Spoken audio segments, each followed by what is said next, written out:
After class evening तक जो अब तक के लेक्चर्स है एक ही हुआ है, आज का सेकंड लेक्चर ही है, so don't worry. So today's lecture is second lecture. So I'll upload that videos by afternoon or by evening, है ना?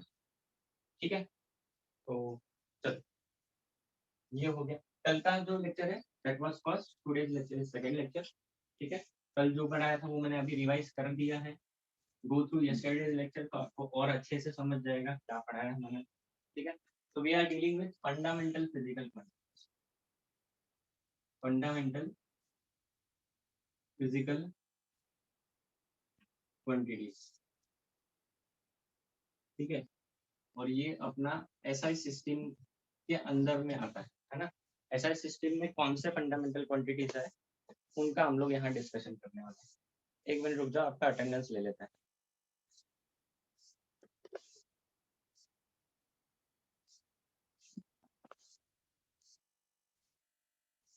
Yes, got it.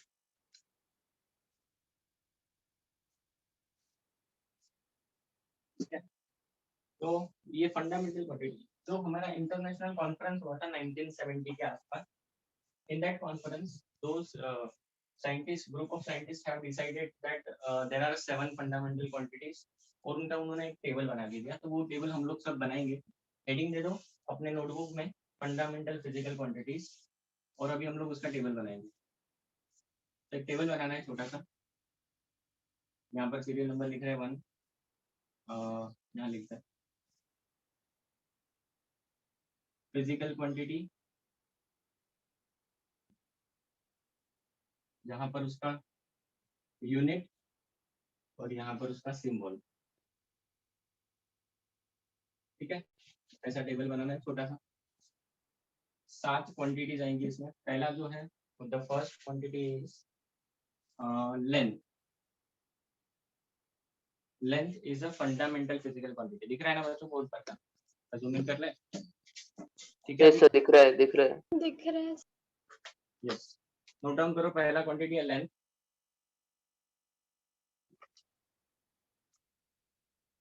The first quantity is length. Length का यूनिट है बच्चों metre, है ना। Length के बहुत सारे यूनिट है, उसमें से ऐसा यूनिट कौन सा है, तो उन लोगों ने बताया कि ऐसा यूनिट हम लोग मीटर को बोले। एंड देन उसका सिंबल दिया उन लोगों ने स्मॉल एम। ठीक है, उसका सिंबल क्या दिया बच्चों, स्मॉल एम। अब ये जो मीटर है, this is well defined unit. किस लेंथ को मीटर बोलेंगे, इट इज वेल डिफाइंड। उस टाइम पे उन लोगों ने मीटर को कैसे डिफाइन किया था, there was a standard rod, कुछ प्लेटिनम और इरिडियम ऐसे 2 कंपाउंड से उन्होंने एक एलॉय रॉड बनाया था, and that length of that rod was 1 metre. ठीक है, वो स्टैंडर्ड मीटर स्टिक बोलते हैं उसको। तो वहां से वो डेफिनेशन बना। अभी ये लोग जो करते हैं इसको क्या करते हैं, दीज आर डेफिनेशंस, उनको हर कुछ सालों के बाद अपडेट करते हैं। तो उन्होंने इस डेफिनेशन को अपडेट किया है। लेटेस्ट वाली जो डेफिनेशन है वो मैं आपसे शेयर कर दूंगा आफ्टर क्लास। ठीक है, अपना जो टेक्स्ट बुक है आई गेस उसके अंदर ये सारे लेटेस्ट वाले डेफिनेशन दिए हैं, बिकॉज हमारा टेक्स्ट बुक एक ही साल हुआ है बन के। तो यस, यहाँ पर है आपको पेज नंबर 12 पे आओगे। This is your text book, देख लो एक बार कैसा दिखता है। ठीक है, इसका मैंने पीडीएफ डाला हुआ है अपने केस ऐप पर। And if you open page number 12, तो वहाँ पर ये ग्रीन बॉक्स है जिसके अंदर लेटेस्ट वाले डेफिनेशन है, नए वाले definition. These definition change over time, है ना। हर कुछ सालों के बाद डेफिनेशन को अपडेट करते रहते हैं ये लोग। सो इसका डेफिनेशन चेंज हो चुका है और वो अपने बुक में मिल जाएगा। It is related to something wavelength of light और ऐसा कुछ तो है। So go through that definition. No one will ask you definition in exam, but आपको पता होना चाहिए। ठीक है, so this is about length. ये हो गया अपना पहला physical quantity. Second one is mass. Mass का यूनिट है किलोग्राम। मास को हम लोग मेजर करते हैं किलोग्राम। कई बार हम लोग एक गलती करते हैं बोलते वक्त, हम बोलते हैं कि मेरा वेट जो है वो 80 किलोग्राम है, बट हमारा वेट 80 किलोग्राम नहीं है, हमारा मास 80 किलोग्राम है। ठीक है, तो हम जब भी किलोग्राम की बात करेंगे तो हम लोग क्या बता रहे हैं, वी आर एक्सप्रेसिंग मास। ठीक है, बट ड्यू टू हमारा जो क्या बोल सकते हैं हम लोग कि डेली कन्वीनियंस के लिए हम लोग कुछ वर्ड्स गलत यूज करते हैं, है ना। नहीं, कल कुछ नहीं दिया था मैंने, राइटिंग के लिए जो दिया है वो आप देख लो, go through the recorded video, है ना। क्या नाम है आपका?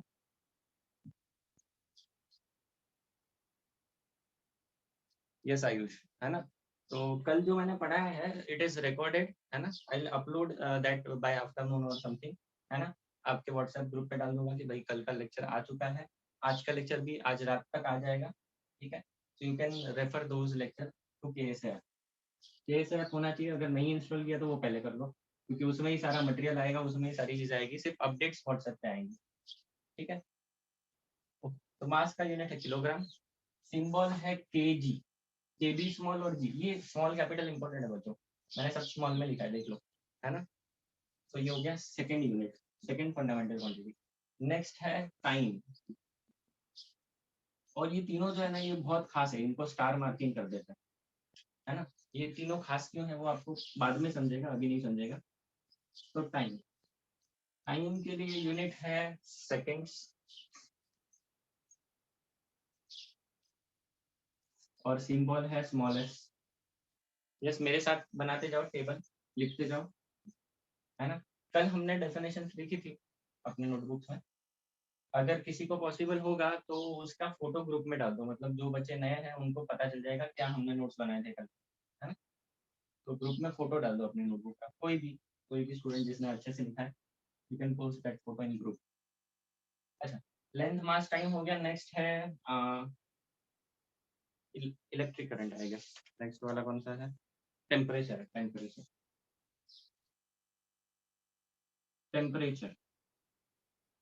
सो टेम्परेचर का यूनिट है, अब टेम्परेचर को हम लोग डिग्री सेल्सियस में मेजर करते हैं, केल्विन में मेजर करते हैं, है ना। So there are so many units, but the standard unit is kelvin.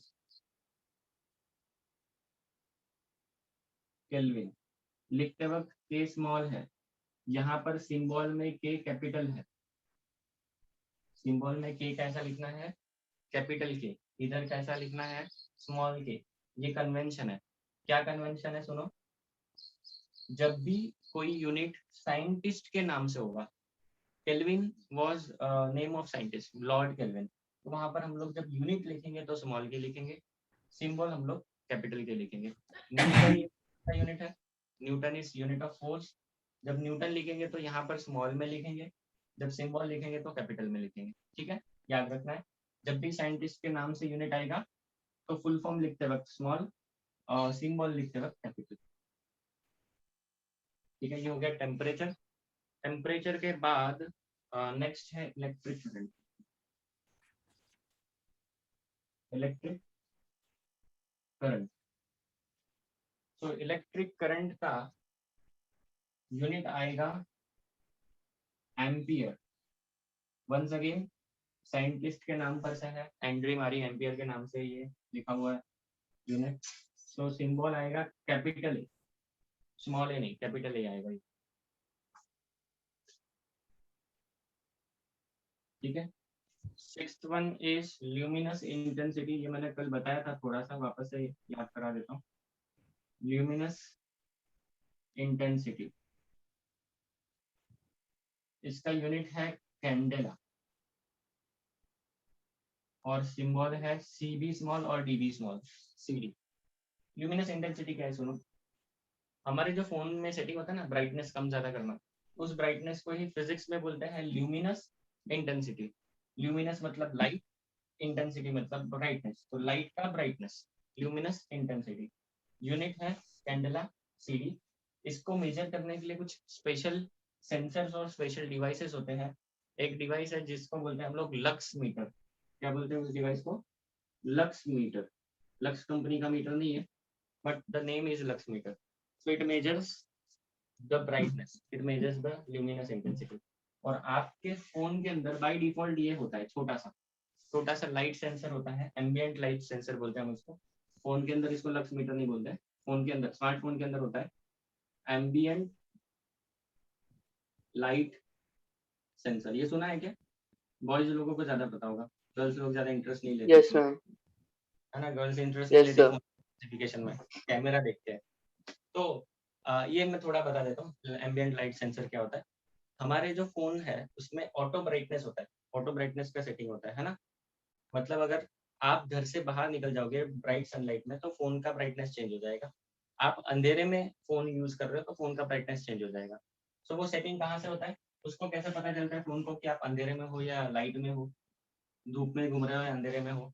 So that is sensed by this device, ambient light sensor. ठीक है, तो वो मेजर क्या करता है, वो ये मेजर करता है, ल्यूमिनस इंटेंसिटी मेजर करता है और उसके हिसाब से डिसीजन लेता है कि भाई फोन का ब्राइटनेस बढ़ाना है या कम करना है। ठीक है, तो वेरी इंटरेस्टिंग कंसेप्ट। यस, ठीक है। और लास्ट वन है amount of substance. Amount of substance, अजीब सा नाम है ना, अमाउंट ऑफ सब्सटेंस, बट ठीक है, केमिस्ट्री में इसका ज्यादा यूज होता है। इसका यूनिट है मोल, MOLE। और सिंबल में, सिंबल जब लिखेंगे हम लोग MOL लिखेंगे। इसका सिंबल, सिंबल क्या है, MOL। यूनिट है MOLE, मोल, और सिंबल है MOL। ठीक है, ओके। तो ये हो गया अपने 7 फंडामेंटल क्वांटिटीज। इसके बारे में भी थोड़ा सा बताऊंगा, केमिस्ट्री में ये आप डिटेल में पढ़ोगे। मोल कंसेप्ट आता है केमिस्ट्री में, अब आपको ये बहुत ज्यादा डिटेल में बताया जाएगा चीज। ठीक है, तो अभी अमाउंट ऑफ सब्सटेंस है क्या। तो let us take this bottle जिसके अंदर पानी है, you can see there is water inside the bottle. तो इस बॉटल के अंदर उस पानी के मॉलिक्यूल्स कितने हैं, नंबर ऑफ मॉलिक्यूल्स कितने हैं या नंबर ऑफ पार्टिकल्स कितने हैं, वो जब हम काउंट करते हैं that is amount of substance, that is related to amount of substance. ठीक है, तो अगर मैं बोलूं कि इस बॉटल के अंदर 1 मोल, इफ आई से in this bottle I have 1 mole of water, है ना। अगर मैं बोल दूं कि मेरे पास कितना पानी है, 1 मोल, so that corresponds to 6.022 into 10 raised to 23 molecules। तो 1 मोल में कितने मॉलिक्यूल्स होंगे, कितने पार्टिकल्स होंगे, 6.022 into 10 raised to 23 मॉलिक्यूल्स होंगे। ये जो बड़ा नंबर दिख रहा है, this number is called Avogadro number. आपके लिए अभी फिलहाल नया है, इसमें ज्यादा कुछ समझने वाली चीज नहीं है, आपको केमिस्ट्री में पढ़ाया जाएगा तो आपको ये ज्यादा अच्छे से समझ में आने वाला है। ठीक है, इस पे पूरा एक लेसन है आपका, शायद से एक लेसन या एक टॉपिक है पूरा, तो आपको ये मोल अच्छे से समझाएंगे। फिलहाल फिजिक्स की में इसकी कोई ज्यादा कोई टेंशन नहीं है, तो हम लोग ज्यादातर जो क्वांटिटीज पढ़ेंगे वो ये पढ़ेंगे 1 से लेके 5 तक। 6 और 7 हम लोग ज्यादा नहीं पढ़ेंगे फिजिक्स में, कभी कभार एक आध क्वेश्चन आ गया, एक आध टॉपिक आ गया तो हम ये पढ़ेंगे। ठीक है, नोट डाउन कर लो पूरा टेबल अच्छे से।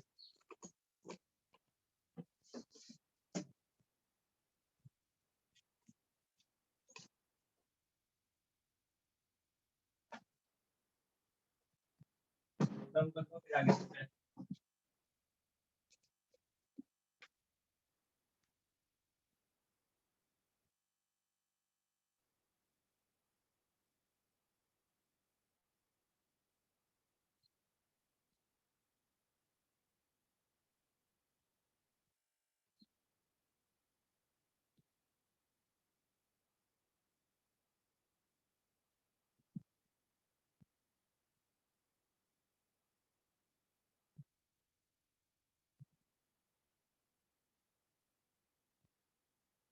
यस, हो गया, नहीं लिख के बच्चों,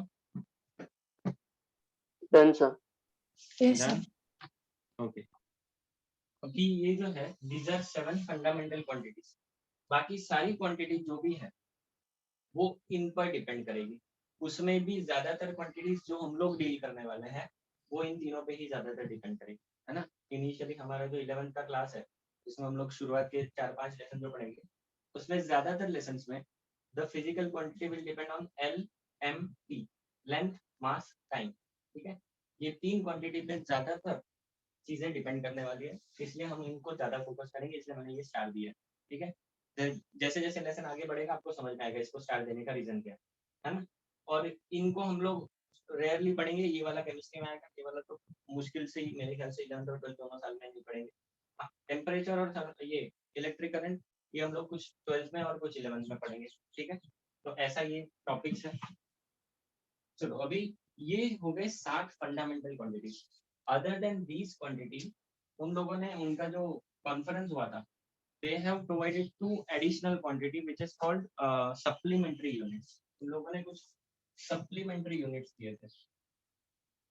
supplementary मतलब इसको छोड़ के extra, ठीक है? So supplementary units. इसमें पहला दिया उन्होंने प्लेन एंगल, जो आप स्कूल में पढ़ चुके हो,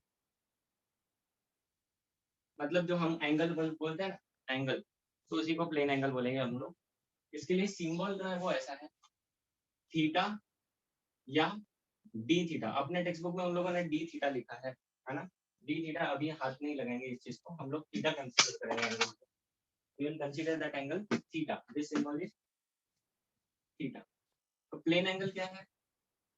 प्लेन एंगल मतलब सपोज मेरे पास एक रे है ना, ज्योमेट्रिक रे. ज्योमेट्रिक रे पता है ना सभी को? ऐसा होता है, कोई एक पॉइंट ले लो और उससे एक एरो बना दो, so this becomes a geometric रे. यस, थोड़ा जूम इन करते हैं. ओके, तो ये ज्योमेट्रिक रे है. And if I say that ये जो पेन है ये मेरा रे है ना, इस पॉइंट पे ये फिक्स्ड है. And if I rotate this रे, ऐसा रोटेट कर दूं, तो मैंने रोटेट करके यहाँ से यहाँ लेके आया, इस रे को ऐसे रोटेट किया, टर्न किया और यहाँ से यहाँ आ गया. सो दिस रे will subtend an angle theta. तो ये होता है एंगल थीटा. जब रे रोटेट करता है तो let us say this is origin, तो ओरिजिन पे जो एंगल बनता है that angle is plane angle. इसको प्लेन एंगल क्यों बोलते हैं? Because this angle is in plane, है ना, एक सरफेस पे है ये पूरा angle, and that's why it is called plane angle. जो हमने स्कूल में पढ़ा है, एंगल की यूनिट्स क्या क्या है, तो हमने जो स्कूल में यूनिट पढ़ा था इसका, दैट वाज डिग्री, है ना. कितने डिग्री से कितने डिग्री होता है? 0 0 डिग्री से 360 तक, 360 डिग्री तक. 360 डिग्री. अगर ये मेरा रेंज 360 डिग्री घूम जाए तो कहाँ आ जाएगा? जहां पर था वहीं आ जाएगा. सो एक राउंड कंप्लीट कर दो, एक राउंड कंप्लीट कर दो तो एंगल बन जाता है 360 डिग्री, है ना. So angle theta is 360 degree for 1 revolution. Revolution मतलब ये जो मेरा एरो है ना, रे, इसको मैंने एक बार घुमाया ऐसे, ये रे है, यहाँ से स्टार्ट करके एक बार पूरा घुमाया तो एंगल कितना हो जाएगा? 360 डिग्री हो जाएगा. ये हो गया एक यूनिट. दूसरा यूनिट है, ये पहला यूनिट हो गया. दूसरा यूनिट इसका क्या है? रेडियन. ठीक है, मैथ्स जिनका जिनका है, मैथ्स में ये चीज आपको डिटेल में पढ़ाई जाएगी.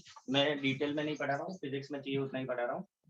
तो यूनिट एंगल का क्या है? एक और यूनिट है रेडियन, ये आपने स्कूल में नहीं पढ़ा है, तो रेडियन का डेफिनेशन भी बताता हूँ, रेडियन का कन्वर्जन बताता हूँ. अगर ये एक राउंड कंप्लीट कर ले तो यहाँ पर 360 डिग्री बनता है, and this 360 degree is equal to 2 pi radian. Radian को हम लोग लिखते हैं RAD. ठीक है, तो 360 degree is equal to 2 pi radian. तो जब मेरा रे एक राउंड कंप्लीट कर लेगा तो वो एक तो 360 डिग्री घूमेगा या 2 पाई रेडियन घूमेगा. तो 2 पाई रेडियन ये उसी का इक्विवेलेंट यूनिट है, जैसे सेंटीमीटर मीटर होता है वैसे ये डिग्री और रेडियन यूनिट है. ठीक है, तो रेडियन यूनिट में कितना हो जाएगा? It is 2 pi radian. ये समझ में आ गया कन्वर्जन, कि जब एक राउंड घूमेगा तो कितना एंगल घूमेगा? 2 पाई रेडियन. आधा राउंड घूमेगा तो पाई रेडियन. यस, सर नहीं समझ आया. नहीं समझ में आया? ये तो मैंने आपको स्ट्रेट फॉरवर्ड दिया है, इसका मैं डेफिनेशन अभी तक बताया नहीं है. ये क्या है ये मैं बताऊंगा. रिलेशन क्या है? तो जब ये मेरा एरो एक राउंड घूमता है तो हम इसको बोलते हैं दिस एंगल इज 360 डिग्री. उसी को रेडियन में अगर बोलना है तो वी विल से कि एक राउंड घूम गया तो एंगल इज 2 पाई रेडियन. ठीक है, रेडियन यूनिट्स में वही कितना हो जाएगा? 360 degree is equal to 2 pi radian. ये एक कन्वर्जन फैक्टर की तरह आप सोच सकते हो. अब इसका डेफिनेशन पढ़ते हैं, रेडियन का डेफिनेशन पढ़ते हैं. इसको डिफाइन करने के लिए what we will do, we will draw a circle. ठीक है, इस चीज को डिफाइन करने के लिए मैं क्या करता हूँ, एक सर्कल बना रहा हूँ. ये हटा दो सारा, पहले ये लिख लो, मुझे यहाँ जगह करनी है. ठीक है, हम लोग जो प्लेन एंगल स्कूल में पढ़े उसी को थोड़ा डिटेल में पढ़ रहे हैं।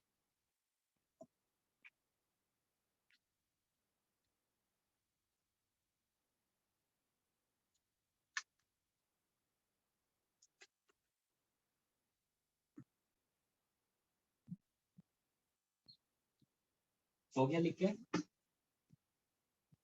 एंगल के यूनिट्स है डिग्री। एंगल के लिए हम लोग ये सिंबल यूज कर रहे हैं, दिस इज सिंबल, है ना। रूल नहीं है कि यही यूज करना है, कुछ और भी यूज कर सकते हैं, but generally we use this theta. So angle theta is 360 degree for one revolution और angle theta is 2 pi radian for one revolution। ठीक है, तो ये दो अलग अलग यूनिट्स हो गए। अभी इस यूनिट को डिफाइन करते हैं, व्हाट इज दिस यूनिट, इसको डिफाइन करते हैं। बता दूं ये सारा?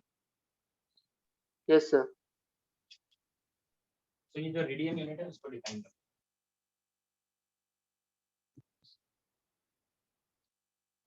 रेडियन सिंबल में लिखेंगे RAD, ठीक है। रेडियन को ऐसे लिखेंगे RAD, ये भी स्मॉल ही होना चाहिए, रेडियन या फिर RAD, ठीक है। रैड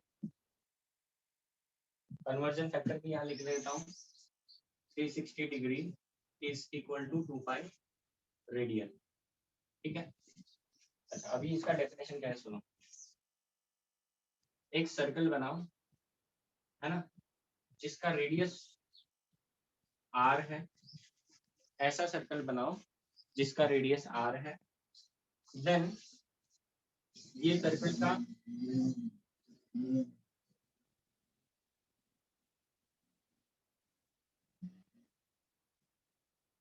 का सेंटर हो। ये रेडियस को हम लोग ऐसे बना रहे हैं एरो की तरह, ठीक है। ये हो गया मेरा रे, ठीक है। सेंटर ओ, रेडियस जो है वही हमारा रे है। अब इसको हम लोग घुमाएंगे, ठीक है।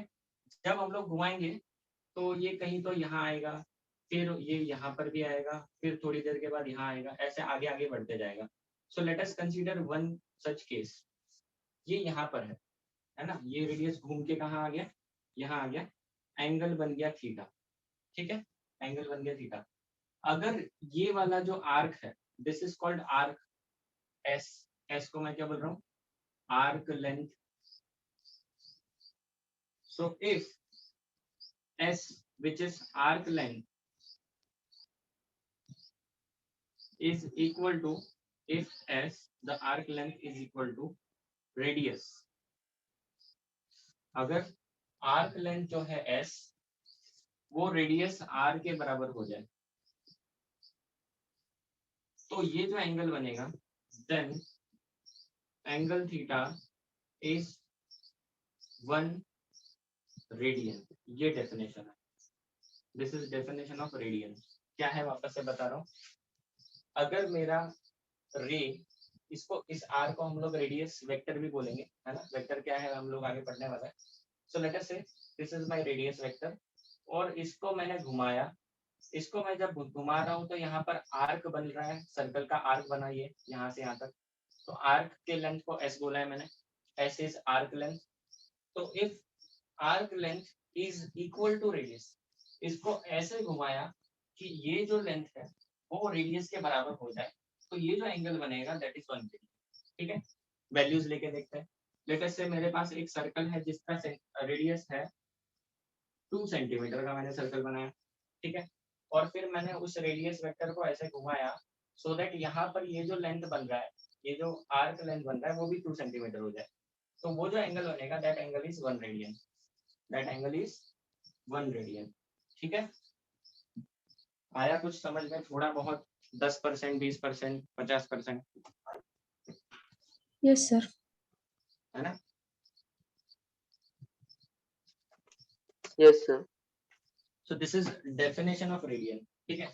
इसको ज्यादा डिटेल में आप पढ़ोगे मैथ्स में, बट एनीवेज ये डेफिनेशन क्या है। तो अगर मैं ये ऐसा रेडियस वेक्टर बना दूं, सर्कल बना दूं और उसको घुमाना चालू करूं, तो अगर आर्क लेंथ और रेडियस, आर्क लेंथ उतना हो जाए जितना रेडियस है, तो ये जो एंगल होगा दैट विल बी 1 रेडियन, ठीक है। तो ये हो गया definition, this is definition of radian. तो इस हिसाब से S equal to R times theta, ये फॉर्मूला बनता है, ठीक है। इस हिसाब से क्या फॉर्मूला बनता है, S equal to R times theta. ये कैसे बनता है ये भी बता रहा हूँ आपको। ये कैसा है बताता हूँ। ये जो आर्क लेंथ है ना, मेरा ये इतना सर्कल है, आर्क लेंथ इतना। सपोज मैं इससे बड़ा सर्कल ले लूँ, इमेजिन करो बड़ा सर्कल ले लूँ। बड़ा सर्कल मतलब क्या बढ़ जाता है बच्चों, रेडियस बढ़ता है। रेडियस। बड़ा सर्कल मतलब रेडियस बढ़ गया। अगर मैं सेम एरो को एक्सटेंड कर दूं बड़े सर्कल पे, तो एंगल थीटा तो उतना ही है, but what can you say about arc length?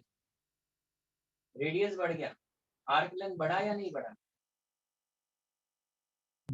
बढ़ा। Yes, sir. बढ़ गया. So arc length is proportional to radius.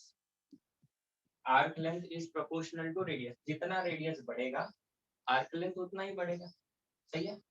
जितना रेडियस बढ़ेगा मतलब जितना बड़ा सर्कल लोगे आर्क लेंथ बढ़ जाएगा। दूसरी चीज, जितना एंगल बढ़ाएंगे, अब मैंने सर्कल बढ़ा नहीं लिया, फॉरगेट अबाउट बिगर सर्कल, वही सर्कल है जो अपने पास था पुराना छोटा सा circle, forget about bigger circle, ठीक है। अब वही है, छोटा सा सर्कल है, लेकिन मैंने एंगल बढ़ाया। एंगल बढ़ाया तो आर्क लेंथ क्या होगा, एस क्या हो जाएगा अगर मैंने एंगल और बड़ा कर दिया? Increase. It will increase. तो ये डायरेक्टली प्रोपोर्शनल है। तो इन दोनों को जब कंबाइन लिखेंगे तो हम लोग इसको लिख सकते हैं S is proportional to R theta. तो इससे हम लोग ये फॉर्मूला ला सकते हैं S equal to R theta. Equal क्यों?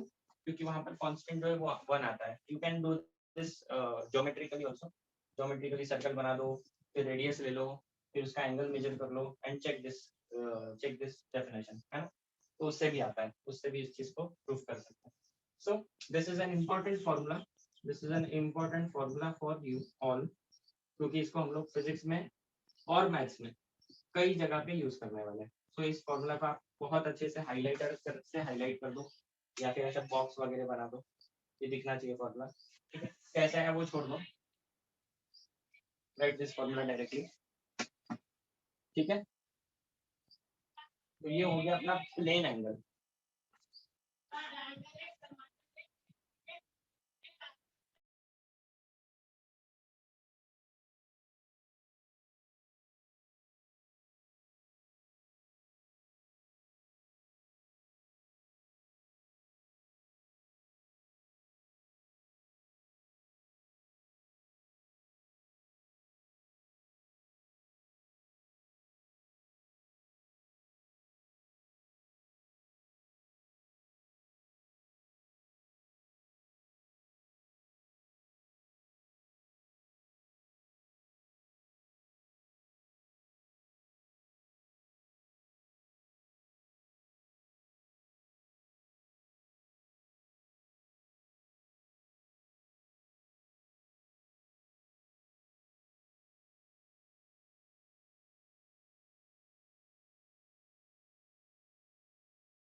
हेलो, हाँ बच्चों, शायद से डिस्कनेक्ट हो गया था किसी रीजन से। ओके, करते आगे। हाँ, तो एक और यूनिट क्या है इसका, रेडियन। ये ऐसे लिखा है, इसी को हम लोग ऐसे भी लिख सकते हैं। रेडियन को कैसे लिखना है, RAD लिखो या फिर C लिख दो, पावर जो होता है ना उसकी जगह पर C लिख दो। तो दिस मीन्स रेडियन, 1 रेडियन, ठीक है। चलो, अब इनमें एक कन्वर्जन है। ये कन्वर्जन क्या है, तो कन्वर्जन ये है 360 डिग्रीज टू पाई रेडियन। इसका यूज करके आप एंगल्स को कन्वर्ट कर सकते हो। मैथ्स में इसका प्रैक्टिस आएगा और मैं भी कुछ क्वेश्चंस कराऊंगा इसके ऊपर, लेटर ऑन करेंगे हम लोग, ठीक है। अब नेक्स्ट जो एंगल है ये हो गया प्लेन एंगल। ये हमने स्कूल में भी पढ़ा था और ये हमको तुरंत समझ में आया। Now let us consider one more angle in physics which is solid angle, ठीक है। थोड़ा एडवांस कंसेप्ट है। तो क्या है देखो, नेक्स्ट जो सप्लीमेंट्री यूनिट है इट इज सॉलिड एंगल।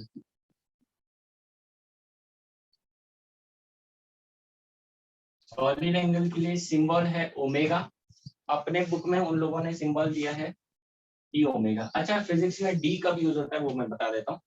अगर मेरा थीटा, ये देख लो पिछला जो एग्जांपल था जिसमें एंगल थीटा था, है ना। ये एस, ये आर, ये थीटा, है ना, ये वाली कंडीशन थी पिछले केस में. This was plane angle. If my plane angle is extremely small, बहुत छोटा एंगल बनाऊं मैं, इतना छोटा एंगल बनाऊं, तो इस छोटे एंगल के लिए हम लोग लिखते हैं डी थीटा. क्या लिखते हैं? D theta. So D stands for small things. D stands for small things. बहुत छोटा छोटे यूनिट्स होंगे, छोटी छोटी क्वांटिटीज होगी, तो वहां पर हम लोग डी लिखेंगे. डी ओमेगा भी कब लिखेंगे? जब छोटा एंगल है, बहुत छोटा एंगल, तो डी ओमेगा लिखेंगे या डी थीटा लिखेंगे. ठीक है. Now this is solid angle. हम लोग यूज करेंगे ओमेगा सिंबल, टेक्स्ट बुक में डी ओमेगा यूज किया है. ठीक है. तो कंफ्यूज नहीं होना है, दोनों एक ही चीजें है. Now what is solid angle? Plane angle हमने कैसे बनाया था? अब देखो, plane angle was angle in a plane, मतलब ये बोर्ड पे बना सकते हैं. सॉलिड एंगल ये 3 डायमेंशनल एंगल है, स्पेस में बनता है ना. तो अब आपको इमेजिन करना पड़ेगा. कैसे इमेजिन करेंगे? प्लेन एंगल कैसे बना था, याद करो. वी हैव यूज्ड रे, एक रे या एरो का यूज किया था, उसको घुमाया था. कैसे घुमाया था? एक प्लेन में इसको घुमाया था ऐसा, तो एंगल बन रहा था, दैट वाज प्लेन एंगल. अगर इसी एरो को मैं ऐसे घुमाऊं, कैसे, देखो आपकी तरफ घुमा रहा हूं, ऐसे घुमाऊं, लाइक दिस. सो जो एंगल बनेगा, यहाँ पर मैं बोर्ड पे बना रहा हूँ, ये मेरा पॉइंट, ये मेरा एरो, और उसको मैं ऐसे घुमा रहा हूँ. कैसे? इस तरीके से.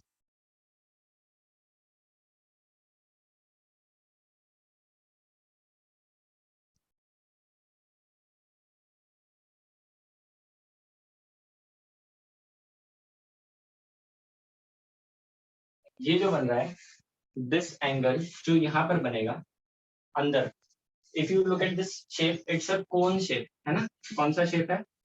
कोन शेप का ये हमारा ऑब्जेक्ट बना है. और यहाँ पर जो एंगल बन रहा है, that angle is solid angle omega. ये एंगल जो है, दिस इज सॉलिड एंगल. ठीक है. यहाँ पर रियल वर्ल्ड में कैसे बनेगा? तो ये मेरा एरो, ये मेरा रे, इसको मैंने ऐसे ऐसे घुमाया. मैं जब घुमा रहा हूँ तो ये किसी सरफेस को कवर कर रहा है. This is surface, this is surface area. Surface area S, S बोल सकते हो या डी एस बोल सकते हो. जब इसको डी एस बोलोगे, इसको डी ओमेगा बोलोगे. एस या फिर डी एस लिखो, और इसको ओमेगा या फिर डी ओमेगा लिखो. ठीक है. तो ये मेरा सरफेस एरिया बन रहा है. देखो, मैं इसको घुमाऊं यहाँ पर ऐसे, दो गोल गोल गोल गोल अलग अलग साइज में घुमाऊं. पहले थोड़ा घुमाऊं, फिर और बड़ा सर्कल, और बड़ा सर्कल, फिर और बड़ा सर्कल. तो ऐसा एक एरिया बन जाएगा मेरे हाथों पे, है ना. और if you look at the shape, ये आइसक्रीम कोन जैसा एंगल बनेगा ऐसा. It will be like this. इस तरह का एंगल बनेगा ऐसा. और एंगल कहाँ बनेगा? यहाँ पर, at the origin, at the vertex और एट द ओरिजिन. इसको हम लोग वर्टेक्स या ओरिजिन बोलते हैं. वर्टेक्स और ओरिजिन और सेंटर. ठीक है. तो ये जो एंगल है, this is solid angle. Unit है स्टेरेडियन, एस आर. ठीक है. यूनिट है स्टेरेडियन, सिंबल है एस आर. इसके लिए एक फॉर्मूला है, जैसे वहां पर फॉर्मूला था, इसके लिए भी फॉर्मूला है. फॉर्मूला है D omega equal to D S cos theta upon R square, या फिर omega equal to S cos theta upon R square. ये फॉर्मूला मैं आपको डायरेक्ट दे रहा हूँ, इसको मैंने डिराइव करके नहीं दिखाया है. ठीक है. एट दिस स्टेज 11th का स्टार्टिंग है, तो इसको हम लोग डिराइव नहीं करेंगे. एक मैंने वीडियो डाला हुआ है यूट्यूब पे, तो उसमें मैंने इस चीज को ज्यादा डिटेल में पढ़ाया हुआ है. ठीक है. It will take almost 1 hour to explain this. तो हम लोग डायरेक्ट फिलहाल इस चीज को याद रख लेंगे, क्योंकि 11th का अभी स्टार्टिंग ही है. इसका यूज कहाँ होता है? इसका यूज होता है 12th में इलेक्ट्रोस्टैटिक्स नाम का टॉपिक, वहां पर इसका यूज होता है. तो तब में ये चीज जो है, इसके लिए एक हम लोग पूरा लेक्चर में पढ़ता है कि ये कैसा है, क्या है, इसमें ये फॉर्मूला कहाँ से आया, ये सारा हम लोग पढ़ते हैं. ठीक है. तब तक आपका बेसिक फिजिक्स अच्छे से हो गया है ना. तो स्टेरेडियन एस आर, सिंबल है एस आर, स्टेरेडियंस. और इसके लिए आपके बुक में उन लोगों ने जो फॉर्मूला दिया है वो ऐसा दिया है. इसकी जगह आपके बुक में दिया है D A upon R square. D S cos theta की जगह उन लोगों ने लिखा है D A upon R square अपने टेक्स्ट बुक में. ठीक है.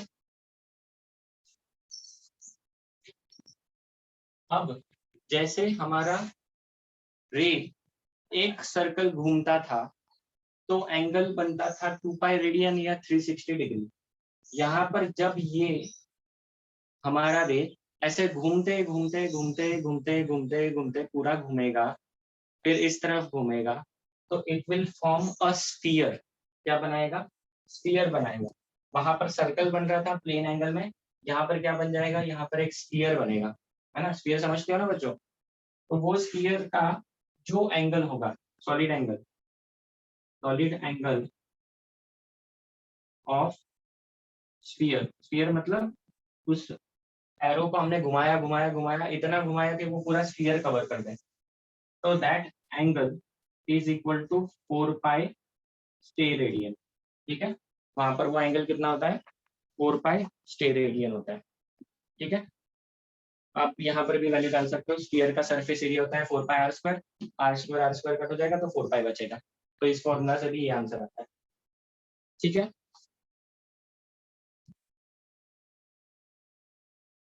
नोट डाउन कर लो सारी चीजें।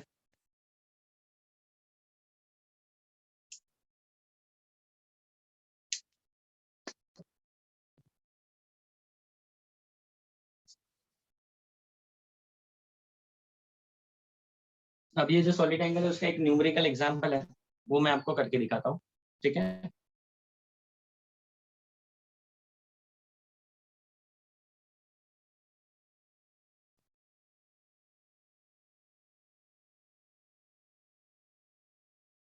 हो गया लिख के बच्चों? So these are 7 fundamental quantity and 2 supplementary units. Fundamental units, supplementary units.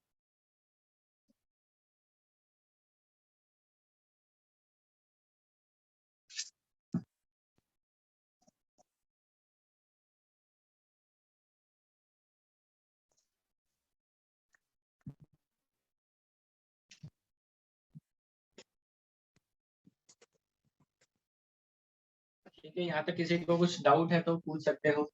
ये टॉपिक डिटेल में हम लोग 12th में पढ़ने वाले हैं। अभी मैंने सिर्फ कुछ फॉर्मूले बताए हैं, उनको डिराइव नहीं किया है, और ये क्या होता है एंगल ये बताया है ना। तो हमेशा याद रखना, प्लेन एंगल जब हम बात करेंगे प्लेन एंगल की, तो एक रे होगा जो घूमेगा और वो सर्कल का आर्क बनाएगा। जो मेरा रे है वो क्या बनाएगा? सर्कल का आर्क बनाएगा। लेकिन जब सॉलिड एंगल की बात करेंगे तो हमारा जो रे है वो एक सरफेस बनाएगा। This is surface.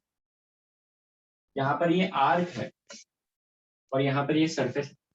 तो आर्क है तो आर्क का लेंथ होगा, यहाँ सरफेस है तो सरफेस का एरिया होगा। ये फर्क है दोनों में, है ना। चलो अभी हम लोग क्या करते हैं, नेक्स्ट जो एक एग्जांपल है अपने टेक्स्ट बुक में, numerical example, we will do that example. ठीक है, एग्जांपल 1.1। ठीक है, ये करता है क्या है, देखो क्वेश्चन देखो क्या है, टेक्स्ट बुक में दिया हुआ है। व्हाट इज सॉलिड एंगल, ये क्वेश्चन मैं लिख देता हूँ यहाँ पर क्योंकि सभी के पास टेक्स्ट बुक नहीं है ना। What is solid angle, what is solid angle subtended by moon, subtended by moon, what is solid angle subtended by moon at any point on earth, at any point on earth, at any point on earth, given the diameter of moon, given the diameter of moon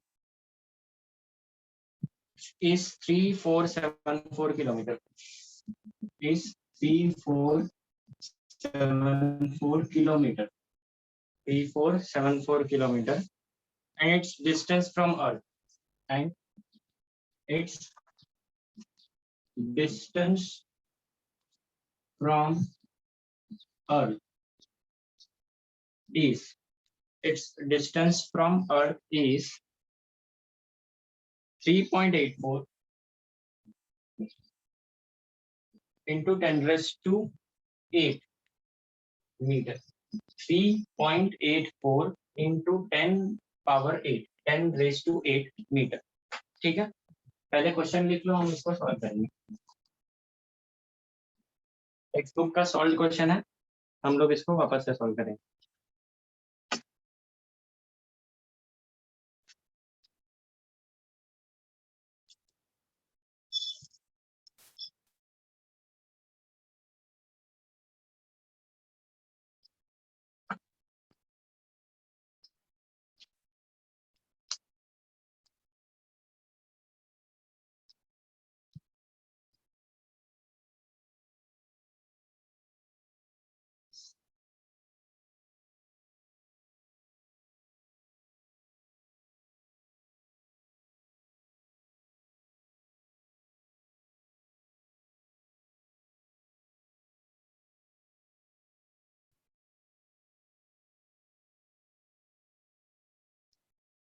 चलो question solve करते हैं। पहले question पढ़ लो। What is solid angle subtended by moon. Moon को आप एक disc की तरह सोच सकते हो, 1 रुपए का कॉइन है ना, कॉइन की तरह सोच सकते हो आप। Moon at any point on earth, तो आप इसका डायग्राम कैसे बनेगा, देखो ये हमारी अर्थ है, ये अर्थ पर का कोई एक पॉइंट है और ये हमारा मून है। मून को हम लोग एक डिस्क की तरह सोचेंगे, हम लोग साइड से देख रहे हैं, मून ऐसा डिस्क जैसा दिख रहा है हमको, और ये बनेगा उस मून से अर्थ के ऊपर सॉलिड एंगल डी ओमेगा, या फिर you can say it is omega. Omega या डी ओमेगा कुछ भी लिखो, कोई दिक्कत नहीं है ना। तो ये सॉलिड एंगल बन गया मून से अर्थ पर, अर्थ के इस पॉइंट पर। ठीक है, मून का जो डायमीटर है वो हमें दिया हुआ है, डायमीटर कितना है 3474 किलोमीटर। मून का अर्थ से डिस्टेंस ये दिया हुआ है, मतलब हमें आर दिया हुआ है, आर 3.84 into 10⁸ मीटर। तो हमारे पास दो डेटा है, पहला डायमीटर है, डायमीटर गिवन डेटा लिखेंगे हम लोग सबसे पहले। डायमीटर दिया है कितना 3474 किलोमीटर, तो रेडियस कितना हो जाएगा बच्चों, इफ डायमीटर इज 3474 किलोमीटर, तो रेडियस कितना, रेडियस मतलब ये वाला रेडियस 1737 1737 किलोमीटर, 1737 किलोमीटर हो जाएगा। इसको मीटर में कर लो, इसको मीटर में कर लो, सो 1.737 इंटू 10⁻²। अब कैसे करते देखो, मैंने पॉइंट यहाँ लिख दिया 1.737, मतलब मैंने 3 डेसिमल शिफ्ट किया है, तो 10⁻³ ये किलोमीटर है। मीटर में करना है तो 1000 से मल्टीप्लाई करना होता है, मतलब इंटू 10⁻³ तो this will be 1.737 into 10⁻6 metre. ठीक है, ये आया समझ में, ये वाला थोड़ा स्टेप समझ में आ रहा है क्या, देखो किलोमीटर का मीटर में करना है तो 1000 से मल्टीप्लाई करना होता है, मतलब 10⁻³ से मल्टीप्लाई करना होता है, तो किलोमीटर का मीटर में करता है 10⁻³ 1000 मतलब 10⁻³ और ये जो नंबर है 1737, उसको मैंने 1.737 इंटू 10⁻³ लिखा है। 1.737 इंटू 10⁻³ मतलब 1.737 इंटू 1000 करोगे तो यही आएगा। ठीक है, तो अब ये मेरा पूरा 10 के पावर में आ गया, क्या आ गया 1.737, ये 10⁻3 10⁻3 तो 10⁻3 प्लस 3 कितना हो जाएगा 6 हो जाएगा, 10⁻6। तो दिस इज माई रेडियस, ये वाला, ये मुझे मिल गया। ठीक है, अब ये जो डिस्टेंस है, ये डिस्टेंस मेरे पास दिया हुआ है, डिस्टेंस आर, डिस्टेंस को हम लोग आर बोल रहे हैं, रेडियस को आर नहीं बोल रहे, यहाँ पर कंफ्यूजन नहीं होना चाहिए, है ना। डिस्टेंस को आर बोल रहे हैं हम लोग। डिस्टेंस आर कितना है, इट इज 3.84 इंटू 10⁻8 मीटर्स। ये भी मीटर में, ये भी मीटर में, ये सेम यूनिट होना जरूरी है। अब क्या करेंगे, हमें सॉलिड एंगल पूछा है ना, क्या पूछा है सॉलिड एंगल, ये फॉर्मूला लगाएंगे। अब यहाँ पर थीटा बीटा कुछ है नहीं, तो ये फॉर्मूला की जगह ये वाला अपने टेक्स्ट बुक में ये जो फॉर्मूला दिए ये लगाएंगे।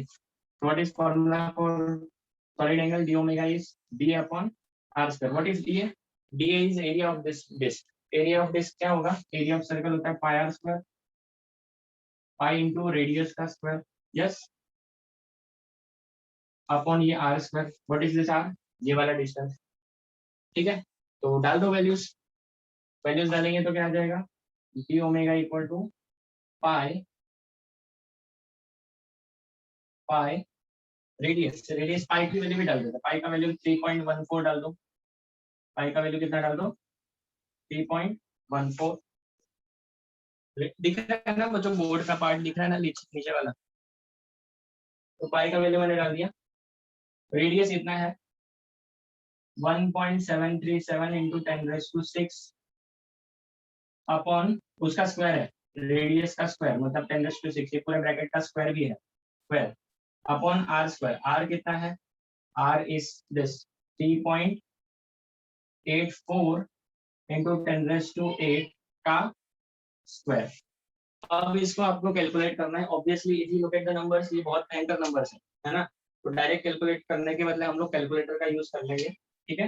There is one more method to calculate this, वो मैं आपको बाद में सिखाऊंगा, लॉग मेथड, लॉग टेबल वाला मेथड है, वो हम लोग बाद में सीखेंगे कुछ लेक्चर्स के बाद। तो इसको हम लोग कैलकुलेटर से करेंगे फिलहाल, तो do this using calculator, calculator से करो ये चीज, कैलकुलेशन करो, आंसर बताओ मुझे कितना आ रहा है। टेक्स्ट बुक में उनके स्टेप्स गलत है तो उनका आंसर गलत हो सकता है ना, टेक्स्ट बुक में गलती है शायद से।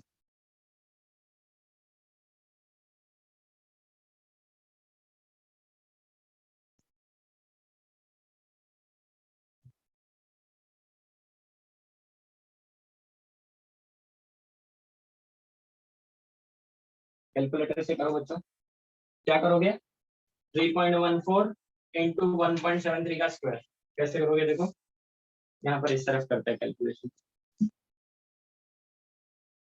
इस तरफ करते हैं 3.14 इंटू 1.73 का स्क्वायर, क्योंकि यहाँ पर स्क्वायर 1.737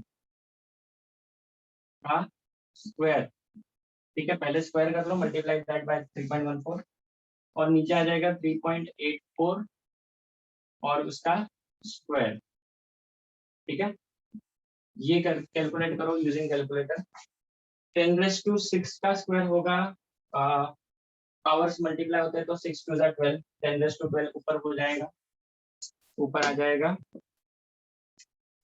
10⁻12, नीचे आ जाएगा 10⁻8 इंटू 2, 8 2 16, 10⁻16, 12 में से 16 गए क्योंकि ये डिवीजन है तो पावर्स माइनस होंगे, सो 10⁻2 आ जाएगा, 12 में से 16 गए तो -4, और बस अब आपको ये कैलकुलेट करना है, वो आंसर इधर लिख देना है, हो गया आंसर।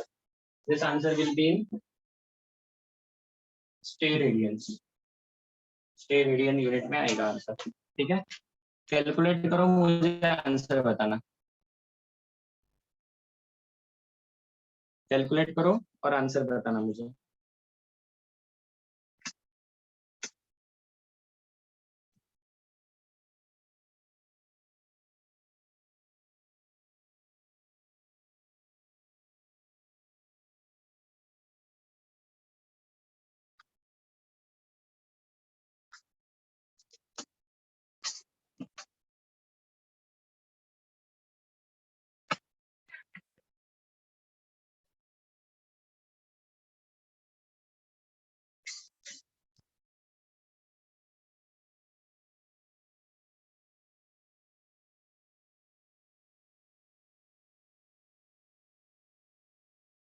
किया क्या बच्चों कैलकुलेट, चलो मैं करके दिखा देता हूँ कैलकुलेशन, यस किसी का तो आ गया है, लेट मी चेक,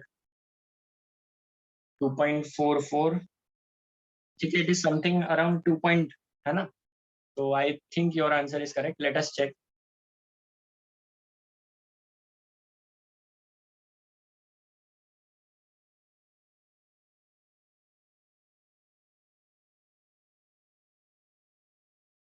ठीक है, मैं स्क्रीन शेयरिंग करके आपके सामने कैलकुलेट कर रहा हूँ, और अपने को क्या करना है, 1.737 का स्क्वायर, 1.737 का स्क्वायर, इधर स्क्वायर का ऑप्शन है मेरे पास, so it is 3.017 into 3.14 into 3.14, 3.14, ठीक है। और इसको डिवाइड करना है 3.84 के स्क्वायर के साथ। सो डिवाइड दिस बाय 4, वापस से डिवाइडेड बाय 3.84, मतलब 2 बार डिवाइड कर दिया मैंने। So the answer comes out to be 0.6424, 0.6424, ये सही आंसर है। वापस से एक बार कैलकुलेशंस चेक कर लेते हैं। Let us check our calculations. 2.46 नहीं है सर 2.45 अभी मैंने आपको दिया है। Let us do it one second, मतलब मुझे जरा डाउट है, सो लेट अस चेक, है ना। वैसे तो कैलकुलेटर से किया है तो गलत तो नहीं होना चाहिए। अरे क्या हो गया इसको,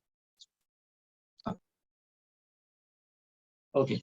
सो क्या था, 1.737 का स्क्वायर, 1.737 इंटू 1.737, ये हो गया 1.737 का स्क्वायर इंटू 3.14 भी है, इंटू 3.14, ये हो गया ऊपर का पाई आर स्क्वायर हो गया पूरा, है ना। सो ये मैं लिख लेता हूँ बोर्ड पे, इट इज 9.4739, 9.4739, ठीक है। और उसको डिवाइड किया 3.84 के स्क्वायर से, 3.84 इंटू 3.84, ठीक है। 3.84 इंटू 3.84, यस, डेटा तो सही है। तो दिस इज 14.7456, और अगर डिवीजन करेंगे दोनों का 9.4739 divide by 14.7456, 14.7456, and what we get is 0.6424, ठीक है। तो अल्टीमेटली वही आंसर आ रहा है, मतलब अपना आंसर जो है बच्चों वो सही है। यस यस, सिद्धि का भी सेम आया है, वेरी गुड। तो ये आंसर जो है 6424, और आगे कुछ तो 9 या ऐसा कुछ है, तो we will round this, rounding off कर देंगे इसको, ऐसा लिख देंगे 0.6425, राउंड ऑफ करके 6425 कर देंगे। सो this is the answer. Text book वाला आंसर बच्चों गलत है, so don't refer that answer, उनका गलत किया है हम लोग ने। हाँ, इसको ऐसे लिख सकते हैं हम लोग 6.425, ये पॉइंट इधर शिफ्ट कर दो, so that will be 10 raise to minus कितना हो जाएगा, -5 हो जाएगा। ऐसे भी लिख सकते हो, ऐसे नहीं भी लिखोगे तो this is also fine, this is also fine, ठीक है। तो जैसा उन्होंने डेटा दिया था उस हिसाब से अपना आंसर आ गया है।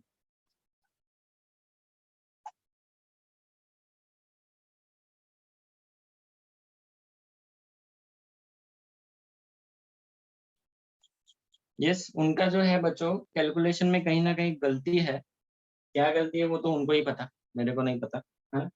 बट हमारा जो है ये सही आया है, this is correct answer. Okay बच्चों, आज की क्लास में इतना ही करेंगे, है ना। नेक्स्ट क्लास जब होगी तब हम लोग और आगे की चीजें करेंगे। आज आई गेस वेडनेसडे है, तो next class will be on next Monday, है ना, अपकमिंग मंडे, ठीक है। कल आपका मैथ्स है, मैथ्स का क्लास होगा सुबह, और शायद से बायोलॉजी है, तो कल मैथ्स और बायोलॉजी होगा। शेड्यूल एक बार देख लेना ग्रुप पे, व्हाट्सएप ग्रुप पे है आपके पास शेड्यूल। जिनको नहीं पता है they can contact Kulkarni sir for schedule and all those details. Yes, ठीक है बच्चों, मिलेंगे अगले वीक, है ना। तब तक आप लोगों के लिए कुछ ज्यादा होमवर्क नहीं है ना। फिलहाल अपना लेसन स्टार्ट ही हुआ है तो होमवर्क नहीं है इस बार, नेक्स्ट वीक से आपको होमवर्क देना स्टार्ट करूंगा, ठीक है। चलो रुके। Yes, sir.